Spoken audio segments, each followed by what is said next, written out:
Pilate had an inscription written on the cross, "Jesus of Nazareth, the King of the Jews." Why does only the fourth gospel add that Pilate caused the superscription? Matthew, Mark, and Luke, written long before the Gospel of John, make no mention of Pilate. It should serve as a warning not to read more into details than they deserve. It doesn't matter who wrote the title. It was all part of the contempt the conquerors felt for the subject people. The soldiers mock Jesus and dress him as a king. Pilate may have had admiration for this prisoner. He was a far cry from the usual zealot. This itinerant preacher had calmly proclaimed the gracious rule of God and gently deflected Pilate's question about royalty. Pilate's motives may not be clear, but there can be no doubt about his sense of irony. He could see and appreciate the discrepancy between the regal bearing of Jesus and the dismal reality of his crucifixion. Later Christians appreciated the double irony of Pilate's joke, but a tool of the deeper and more unsuspected irony. The one who was marked as the make-believe king and crucified on the cross is indeed a king. Christ, Pilate, along with all those who mocked and crucified Jesus, is caught in his own net. Those indulging in ironic acclamation of the king are not aware of the deeper significance of their words. At the beginning of his ministry, Jesus was confronted by a tempter who doubted his authority as Messiah. When the final purpose of his ministry brought him to Jerusalem, he entered to the strains of "Blessed is the King who comes in the name of the Lord." And now, as he hangs on the cross, his kingship remains open to debate. In the wilderness, the royal son's vulnerability had brought him to the brink of defeat. On the cross, his royalty has failed to protect him from suffering. The temptations returned like demons. The soldiers taunt, "If you are the King of the Jews, save yourself." One of the criminals rails at him, "Are you not the Christ, that is, the anointed king? Save yourself and us." The important question which Satan asked in the wilderness temptations are not, "Are you the Messiah?" but rather, "What kind of Messiah will you be?" Not, "Are you a king?" but, "What kind of king?" At Golgotha, we hear the answer. One of the thieves crucified with Jesus gets it right. He knows Jesus saves others only by refusing to save himself. He knows the mockery and temptations of Christ are unjust. What they are, in some measure, his prayer puts right. What he does not see is the crucified one has already entered his kingly power. He has not seen the fullness of Jesus' royalty revealed in a promise made from the midst of suffering to one in desperate need. The suffering and the promise, that is what makes him king. The reversal of all our expectations occurs in the crucifixion of a king.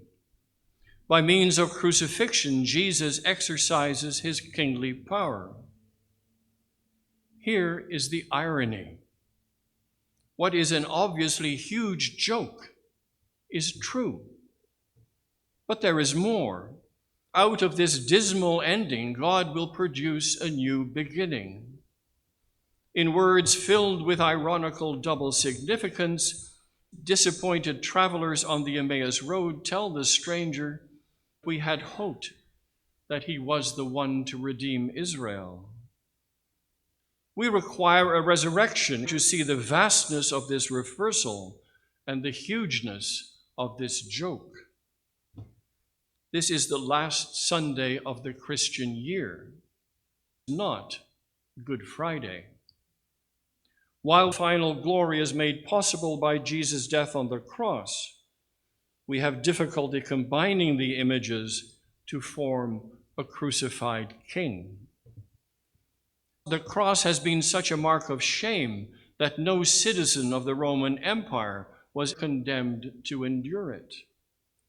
As a form of execution, it was reserved for those subdued by the Roman armies. The cross, however, is a mark of bondage, as it was also a sign of guilt. But today, we glory in it. We put the cross in the place of honor and reverence. It is recognized internationally as the symbol for Christianity. Those who are baptized will be marked with the sign of the cross. The cross is a thing of glory because Christ hung on it as king. The shame and suffering endured have changed the cross into a symbol of glory and victory.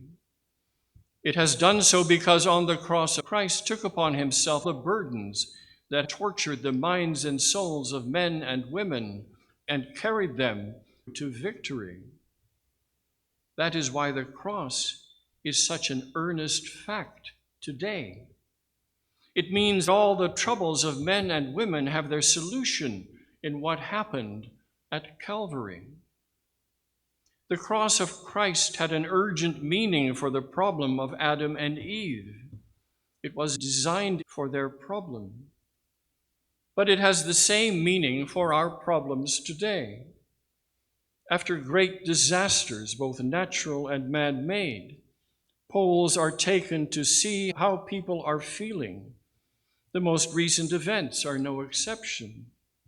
Large numbers admit they are bewildered and confused.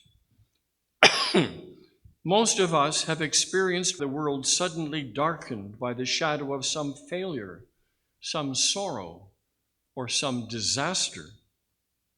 It is no wonder people feel all mixed up and bewildered by the tricks that life has a way of playing on us when we suppose we have everything well in hand.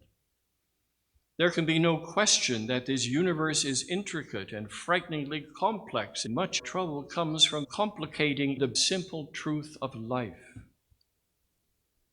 Let us look at the way Jesus lives his life.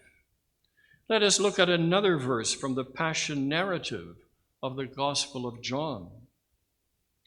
Jesus, knowing that the Father has given all things into his hand, and that he had come from God and was going to God, poured water into a basin and began to wash the disciples' feet. At first glance, this is a curious statement. Knowing he came from God, Jesus took a towel. Knowing he went to God, Jesus washed feet.